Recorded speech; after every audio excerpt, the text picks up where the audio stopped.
Hello बच्चों, स्वागत है आप सभी का आपके अपने चैनल केमिस्ट्री विद अनुराग में। बच्चों, क्लास 10th के लिए हम जो एसिड बेस पढ़ रहे थे उसमें हम लोगों ने एसिड और बेसेस की प्रॉपर्टी पढ़ा था। चैप्टर 2 में है हम लोग। अब आगे का टॉपिक है acid base indicators. Acid base indicators या अम्ल क्षारक सूचक क्या होते हैं बेटा? जैसे आपने एक लिटमस की बात की थी कि लिटमस टेस्ट करके हमें पता लगाते थे कि कौन सा सब्सटेंस एसिडिक है या कौन सा सब्सटेंस बेसिक है। तो ऐसा कोई भी सब्सटेंस या मटेरियल जो अपने कलर में या फिर ऑर्डर मतलब स्मेल में चेंज करके ये बताए कि कोई सॉल्यूशन एसिडिक सॉल्यूशन है या बेसिक सॉल्यूशन है, तो उसको हम बोलते हैं एसिड बेस इंडिकेटर। या सिंपली आप ये समझो कि कोई भी सब्सटेंस जो इस बात का की कंफर्मेशन दे कि ये गिवन सॉल्यूशन एसिडिक सॉल्यूशन है या बेसिक सॉल्यूशन है, तो उसको हम नाम देते हैं एसिड बेस इंडिकेटर का। वे सभी पदार्थ जो अपने रंग या गंध में परिवर्तन के द्वारा ये बताते हैं कि कोई सब्सटेंस एसिडिक, कोई सॉल्यूशन एसिडिक है, कोई विलयन अम्लीय है या क्षारीय है, तो उन सारे पदार्थों को हम नाम देते हैं एसिड बेस इंडिकेटर या अम्ल क्षारक सूचक। अम्ल क्षारक सूचक तो जैसे जो ऑर्डर बेस्ड वाले हैं, जो स्मेल पे बेस्ड हैं, गंध पर आधारित हैं, उनको हम ऑल्फैक्टरी इंडिकेटर्स बोलते हैं। ये अमूमन नेचुरल इंडिकेटर्स ही हैं। गंध आधारित जो इंडिकेटर्स हैं, सूचक जो हैं, इसमें जैसे क्या है कि ये ऐसे सब्सटेंसेज हैं जिनकी एक खास महक होती है। वो महक किसी एक टाइप के सॉल्यूशन में एसिडिक में बनी रहेगी, बेसिक में गायब हो जाएगी, या बेसिक में बनी रहेगी, एसिडिक में गायब हो जाएगी। जैसे हमारे घरों में प्याज बहुत कॉमन सी चीज है, ओनियन, इसकी एक खास महक होती है ना। मतलब आपकी आंख बंद रखी जाए और आपके नाक के बगल से ले गया अगर ओनियन, तो आप पहचान लोगे हाँ भाई ओनियन ही है। क्यों? क्योंकि उसकी एक कैरेक्टरिस्टिक स्मेल है। तो इसकी जो कैरेक्टरिस्टिक स्मेल है, इसकी कैरेक्टरिस्टिक स्मेल किसी भी बेसिक सॉल्यूशन में गायब हो जाएगी, खत्म हो जाती है। मतलब आप जैसे प्याज को अगर सोप सॉल्यूशन में डाल दो, साबुन के विलयन में डाल दो, तो गंध देखोगे कुछ देर बाद खत्म हो गई। लेकिन अगर इसी को आप एसिडिक सॉल्यूशन में डालते हो, जैसे विनेगर वगैरह में, तो स्मेल बनी रहेगी। जैसे आप प्याज को सिरके के साथ आपने ले लिया, विनेगर के साथ ले लिया, उसमें से निकाला खाने के लिए, तो आपको महसूस होगा कि हाँ आप प्याज ही खा रहे हो। उसमें से जो स्मेल आएगी वो महसूस होगा कि प्याज ही आपने लिया है। ठीक है, तो ये चीज हो गया। ऐसे ही वनीला एक्सट्रैक्ट है। वनीला एक्सट्रैक्ट जो है उसमें भी सेम चीज है। वनीला एक्सट्रैक्ट जो होता है उसमें भी एक प्लीजेंट स्मेल होती है, एक बड़ी अच्छी सी महक आती है। वो भी बेसिक सॉल्यूशन में गायब हो जाएगी, एसिडिक सॉल्यूशन में बनी रहेगी। इसका भी पैटर्न वही है कि बेसिक सॉल्यूशन में ये स्मेल गायब, क्षारीय विलयन में गायब, और अम्लीय जो विलयन है, जो एसिडिक सॉल्यूशन होगा, उसमें बनी रहेगी जो भी उसकी स्मेल होती है। तो ये ऑल्फैक्टरी इंडिकेटर्स थे। कुछ कलर बेस्ड हैं। कलर बेस्ड इंडिकेटर्स जो होते हैं वो केमिकली डाई होते हैं। डाई मतलब रंजक होते हैं। जितने भी कलर बेस्ड इंडिकेटर्स हैं, रंग आधारित जो इंडिकेटर्स हैं, कलर बेस्ड इंडिकेटर्स रंग आधारित जो है, ये बेसिकली डाई होते हैं बेटा, रंजक होते हैं। रंजक है तो इनका भी कलर बदलता है पीएच बदलने पर। तो एसिडिक का पीएच कुछ और होता है, बेसिक का पीएच कुछ और होता है, इसीलिए अपना रंग बदलते हैं और हमें इंफॉर्मेशन देते हैं कि गिवन सॉल्यूशन एसिडिक सॉल्यूशन है या फिर बेसिक सॉल्यूशन है। अब इसमें कुछ ऐसे हैं जो नेचुरल हैं। जैसे एक नेचुरल टाइप का इंडिकेटर है टर्मरिक, हल्दी। आपने ऑब्जर्व किया होगा कि अगर कभी हमारे कपड़ों पे हल्दी गिर गई, मान लो करी खाया, कुछ सब्जी खाया, उसमें से हल्दी गिर गई, और उसको आपने डायरेक्ट साबुन से धुल दिया या डिटर्जेंट से आपने धुल दिया, बेसिक सॉल्यूशन है डिटर्जेंट या सोप सॉल्यूशन, तो वो रेड में कन्वर्ट हो जाएगा। हल्दी का कलर क्या होता है? Yellow colour. ये बेसिक सॉल्यूशन में कन्वर्ट हो जाता है रेड कलर में। और यही अगर एसिडिक सॉल्यूशन की बात करते हैं कि मान लीजिए हल्दी गिरी हुई है, उस पर सिरका गिरा दीजिए, तो ये हल्दी का कलर येलो का येलो ही रह जाएगा। ये बात समझिएगा। तो मतलब अगर कहीं हल्दी गिरी रहे कपड़ों पे, तो उसको डायरेक्ट आपको साबुन से नहीं धुलना चाहिए, आप उसको पहले नींबू वगैरह से धुल लीजिए, छोटा मोटा दाग है तो हट जाएगा, क्योंकि वो येलो ही रहने वाला है और रेड नहीं कन्वर्ट होगा। और फिर उसके बाद आप सोप सॉल्यूशन का इस्तेमाल कर सकते हैं, जिससे रेडनेस ना आए, उसमें लालिमा ना आए।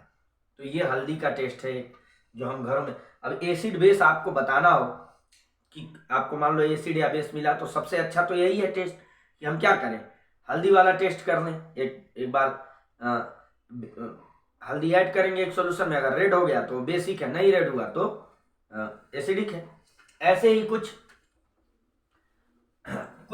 फ्लावर्स होते हैं, उनकी पेटल्स, कुछ फूलों की पत्तियां होती हैं, उनके कलर में चेंजेज होते हैं। जैसे दो फ्लावर्स जैसे हाइड्रांजिया है, पेट्यूनिया है, ये सब फूल है, इसका कलर जैसे होता है, अमूमन इनके फूलों का कलर होता है बेटा हल्का लाइट ब्लू होता है। इसको अगर बेस में डालोगे तो ये पिंक हो जाता है, गुलाबी हो जाता है, और एसिड में बना रहता है ब्लू का ब्लू। इसी तरह से पेट्यूनिया का भी कलर चेंज होता है। तो ये कुछ फूलों की पत्तियां भी हैं जो कलर को बदल करके हमें इंफॉर्मेशन देती हैं कि एसिडिक सॉल्यूशन है या बेसिक सॉल्यूशन है। ये क्या है, फ्लावर पेटल्स हैं, फ्लावर पेटल्स, फूलों की पत्तियां या फूलों की जो पंखुड़ियां होंगी उनसे। इसके बाद बात आती है, ऐसे ही रेड कैबेज है, लाल गोभी जो ब्रोकली होती है उसकी बात करो। रेड कैबेज एक्सट्रैक्ट जो होता है, रेड कैबेज एक्सट्रैक्ट जो है, एक्सट्रैक्ट मतलब उसको रेड कैबेज से जूस निकाल लिया गया एक तरह से, ठीक। जो लाल गोभी है उससे जूस निकाल लिया गया, तो उसका कलर हमें रेड ही मिलता है, नाम से ही क्लियर है, रेड है। इसको अगर हम बेसिक सॉल्यूशन में डालेंगे बेटा, तो ये रेड ही रह जाने वाला है, लेकिन एसिडिक सॉल्यूशन में ये ग्रीन दिखता है, ये चीज होती है। तो ये भी एक कलर इंडिकेटर हो गया। ऐसे ही एक नेचुरल, सेमी नेचुरल कह सकते हैं, लिटमस, जो सबसे फेमस एग्जाम्पल है। लिटमस के बारे में थोड़ा सा हम लोगों ने पढ़ा भी था पहले भी, वहीं से तो हमने एसिड बेस थियरी शुरू की, एसिड बेस पढ़ना। तो लिटमस जो है बेटा, लिटमस जो है थैलोफाइटा नाम का एक ग्रुप है प्लांट्स का, थैलोफाइटा ग्रुप का, थैलोफाइटा किंगडम, इससे जो है, इसका एक पौधा है लाइकेन। मतलब आप ये समझिए कि थैलोफाइटा ग्रुप का एक पौधा है लाइकेन, इसके छालों से, स्टेम्स की छालों से लाइकेन से निकाला जाता है जो एक्सट्रैक्ट, उससे बनता है लिटमस। और नेचुरली इसका जो कलर होता है वो पर्पल कलर होता है, बैंगनी रंग का होता है, ठीक है। ये पर्पल कलर हम लोग अपनी तरफ से कुछ उसमें इंडिकेटर्स ऐड, कुछ कलर्स ऐड करके इसको कन्वर्ट कर लेते हैं ब्लू एंड रेड में। ये गौर करिए कि होता ये पर्पल है, बट उसको हम ब्लू एंड रेड में कन्वर्ट कर लेते हैं। और फिर क्या होता है, आपने ये तो पढ़ रखा है, ट्रिक बताया था कि ए बी, कि एसिड का कलर, एसिड का इफेक्ट किस पर होगा, ब्लू लिटमस पर होगा, और ब्लू किस में बदल जाएगा, रेड में। अम्ल क्या करती हैं, नीले लिटमस को लाल में बदलती हैं, और बेस क्या करती हैं, क्षारक क्या करती हैं, रेड लिटमस को कन्वर्ट करती हैं ब्लू में। एसिड्स ब्लू लिटमस को रेड में, बेसेस रेड लिटमस को ब्लू में, ये चीज। तो ये लिटमस का टेस्ट हो गया। लिटमस पेपर भी होता है, इस छालों से हम पेपर भी बना लेते हैं, और लिटमस का सॉल्यूशन भी इस्तेमाल किया जाता है, दोनों चीजें होती हैं। अब ऐसे ही 3 इंडिकेटर्स हैं जो बिल्कुल ही केमिकल हैं, उनमें कोई नेचुरल चीजें नहीं है। जैसे methyl red, methyl red and methyl orange,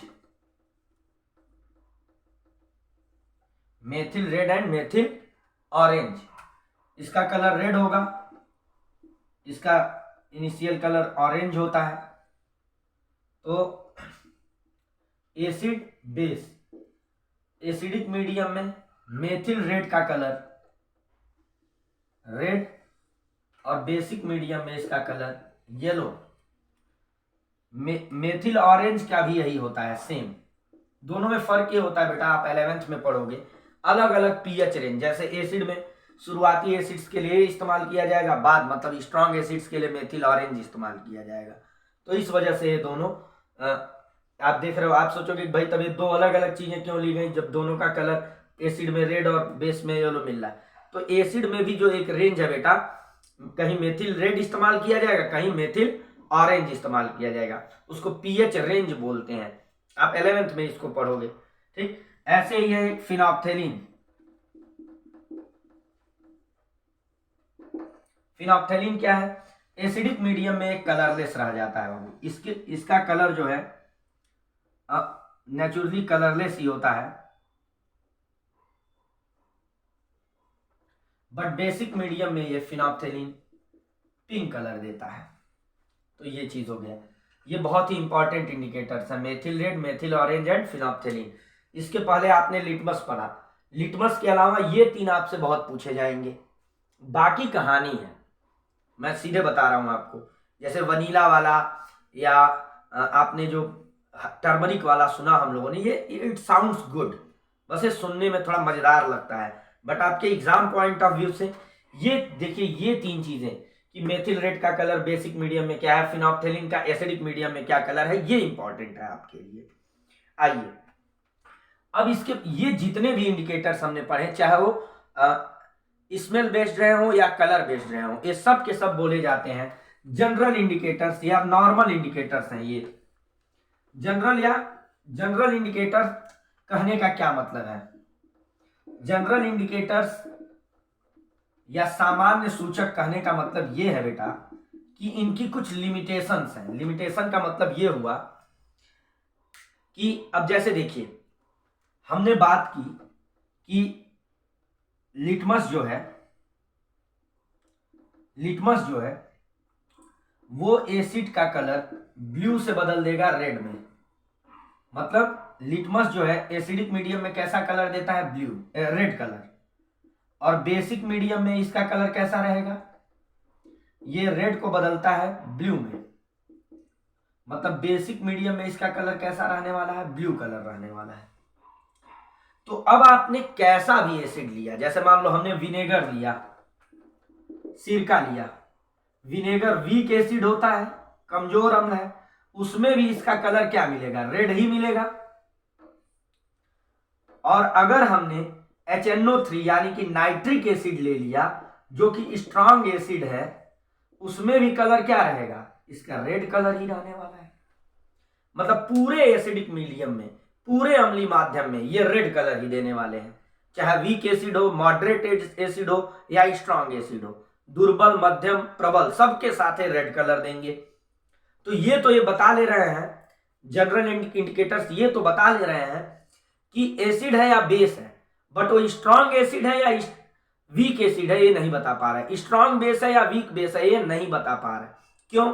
क्योंकि वो 0 to 7 pH के लिए एक जैसा कलर देने वाले हैं, ठीक है, या ये और 7 के बाद एक जैसा कलर। अब मान लो किसी का 0 to 4 है रेंज, तो 0 से 4 एक कलर देगा। आप पीएच रेंज पढ़ेंगे 11th में कि हर एक इंडिकेटर एक खास रेंज के ही बीच में काम करता है। उसके पहले एक कलर और उस रेंज के बाद, जैसे मान लो हमने लिखा कि मेथिल रेड है, ठीक है, मेथिल रेड का 3.5 to 5.6 है, तो इसका जो रेड वाला कलर था वो 3.5 के पहले और 5.6 के बाद जो है ये येलो कलर देने लगेगा। मतलब 5.6 के बाद बेसिक तो नहीं हुआ, बट 7 से पहले ही ये रेड कलर दे दिया। तो अलग अलग पीएच रेंज पर ये अलग अलग कलर देते हैं। एक सेम पीएच रेंज में कलर चेंज ये दिखाते हैं।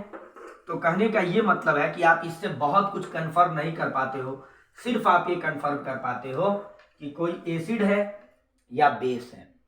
तो यहां पे हमें जरूरत पड़ती है यूनिवर्सल इंडिकेटर की। यूनिवर्सल इंडिकेटर या सर्वव्यापी सूचक। सर्वव्यापी सूचक क्या होते हैं? ये ऐसे सूचक होते हैं बेटा, ऐसे इंडिकेटर्स होते हैं कि ये हर एक पीएच पर, जैसे पीएच 4 है तो कोई दूसरा कलर, पीएच 5 है तो कोई और कलर, पीएच 7 है तो कोई कलर, पीएच 9 है तो कुछ और कलर, पीएच 11 हो गया तो कोई और कलर, मतलब हर पीएच पे अलग अलग। तो आपको ये तो पता, आप जान ही रहे हो 0 to 7 एसिड है और 7 to 14 बेस है। और इसमें जो शुरुआती वैल्यूज हैं वो स्ट्रॉन्ग एसिड, इधर वीक एसिड, इधर वीक बेस, इधर स्ट्रॉन्ग बेस। तो अगर आपको हर पीएच के लिए अलग अलग कलर मिल रहा है तो आप कलर देख के पता लगा लेंगे कि पीएच क्या है, और पीएच देख के पता लगा लेंगे कि वीक एसिड है या स्ट्रॉन्ग एसिड है। तो और एक और बात है कि यूनिवर्सल इंडिकेटर जो होते हैं ये कोई एक सब्सटेंस नहीं होंगे, कई सारे सब्सटेंसेस के, कई सारे इंडिकेटर्स के मिक्सर होते हैं। जैसे एक यूनिवर्सल इंडिकेटर आपको बता रहा हूं, कोलथॉफ। कोलथॉफ जो है फिनोप्थेलिन,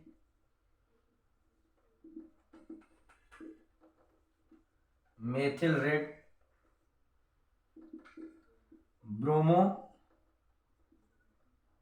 thymol blue, alpha naphtholphthalein and thymolphthalein. ये नाम याद कर लीजिएगा आप लोग अगर पॉसिबल हो सके। फिनोप्थेलिन, मेथिल रेड, ब्रोमोथाइमॉल ब्लू, अल्फा नेप्थॉलथेलिन, थाइमॉलथेलिन, इनके मिक्सचर से बनता है कोलथॉफ। और ये जो है अलग अलग पीएच पे, जैसे पीएच 4 पर रेड कलर, पीएच 6 पर इसका कलर येलो, पीएच 8 पर ग्रीन,